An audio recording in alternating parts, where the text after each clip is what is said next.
Hello guys, ako po ay nagsangag. Ito po ay leftover ng nasa ref. Ito ay longganisa. Yan, hiniwa-hiwa ko po yan. Kasi madali po ngayon mapanis ang kanin. So, ang ginagawa ko, nilalagay ko sa ref. Yan.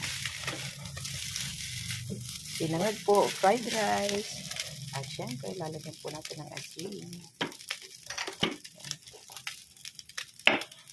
Shout out po. Yan po ang aking ginagawa minsan sa mga leftover. Kasi nakalagay lang po yan sa ref. Yan, nilagyan po ng iodized salt.